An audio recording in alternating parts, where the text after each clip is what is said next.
Bonjour à tous. Donc, je vais introduire le challenge de CFM cette année. Donc, très brièvement, CFM est un fonds d'investissement qui fait du trading avec des ordinateurs. C'est les ordinateurs qui font le trading avec des algorithmes écrits par des chercheurs et des data scientists. Alors cette année, le challenge est un peu le holy grail, comme on dit en anglais. Il consiste à prédire presque des rendements, c'est-à-dire des variations de prix. Et donc on va voir avec quelles données. Alors, évidemment, si on peut prédire la façon dont le marché évolue, on peut investir correctement de l'argent. Et cette année, le challenge donc, consiste à prédire si un prix va monter ou va descendre, tout simplement. Donc c'est un problème de classification. On monte ou on descend. Et il y a une petite particularité aussi, c'est que les données sont des séries temporelles. Donc on va avoir des mouvements de prix durant toute la journée. Voici les détails. Ça, c'est la slide principale qui décrit les données. Donc, comme je le disais, il faut prédire des rendements. En anglais, c'est return. C'est tout bêtement une variation de prix.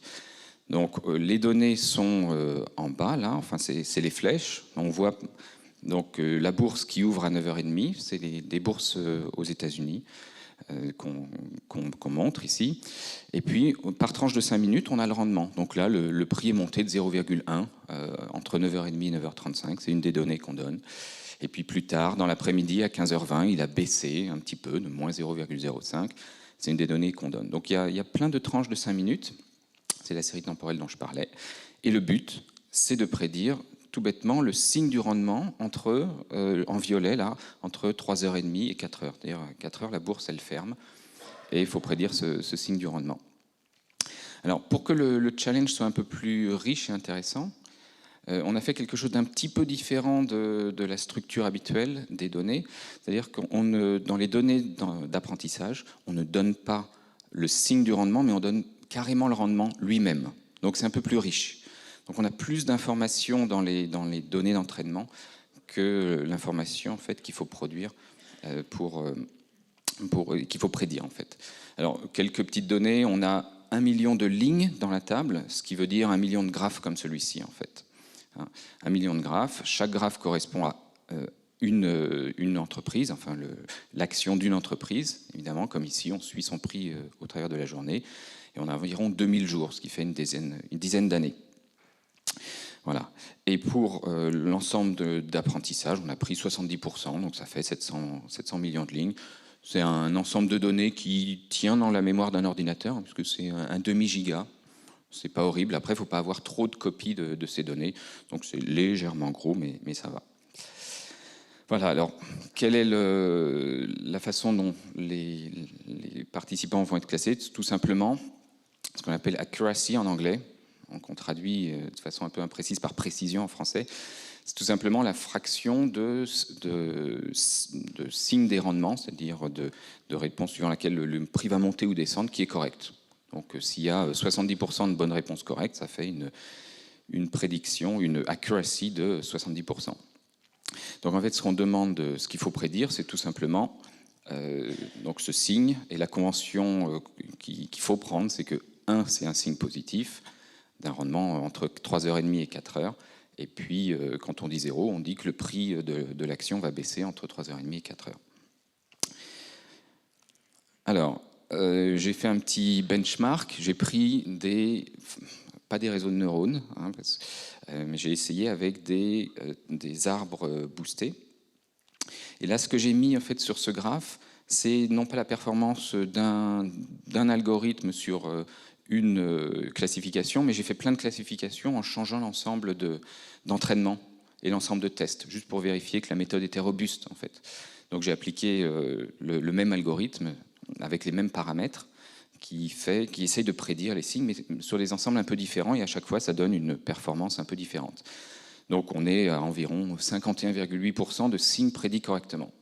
La prédiction de rendement, de changement de prix, est très difficile. Mais alors c'est un domaine où on peut quand même battre même un peu le marché, ou battre même une prédiction aléatoire, est quand même intéressante. C'est-à-dire on peut quand même gagner de l'argent en faisant un peu mieux que la prédiction aléatoire. Donc c'est pas du tout comme la classification d'images. Voilà, donc ça c'est le score à battre. Il y a de la marge puisque la meilleure précision c'est 100%. Alors, quelques idées. Il y a plein d'idées en fait qui sont déjà publiées sur le forum du challenge de l'an dernier. Je donne l'adresse plus tard. Et qui pourraient être adaptées peut-être au challenge de cette année.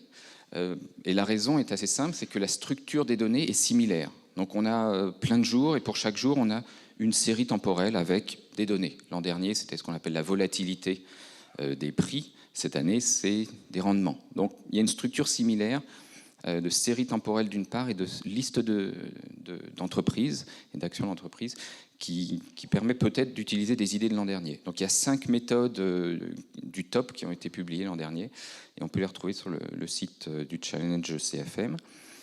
Bon, et il y a aussi donc les 2 autres idées ici sont liées à cette structure des données, c'est-à-dire on a des stocks, peut-être par exemple qu'il y a Apple, je prends l'exemple, mais je ne dis pas qu'il y a Apple dans les stocks, hein, ils sont anonymes.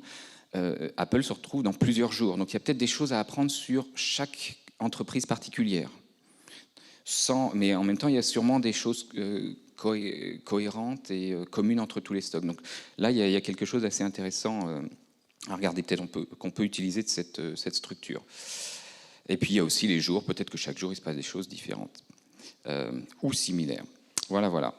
Le score ne va pas être facile à améliorer, mais il y a de la marge de manœuvre normalement, parce que prédire les rendements c'est difficile. Je mentionne ici rapidement le forum, parce qu'on a un forum spécial où les gens peuvent échanger des méthodes, comme je le disais. Ils l'ont fait l'an dernier, très généreusement. On peut discuter d'idées ensemble, poser des questions, et c'est toujours très utile, parce que vous pouvez avoir des questions sur les données, et on est là pour y répondre. Donc il y a le lien ici, mais il sera mis aussi sur le site web du Challenge Data. Voilà. Il y a aussi quelques prix, dont des interviews de recrutement et des prix spéciaux pour les étudiants, donc avec un classement spécial au 1er juin, en plus du classement final des challenges en décembre. Voilà, et puis j'espère que ce sera amusant. Je pense qu'il y a des choses intéressantes à faire et à trouver à partir de la structure des données. Voilà, merci pour votre attention.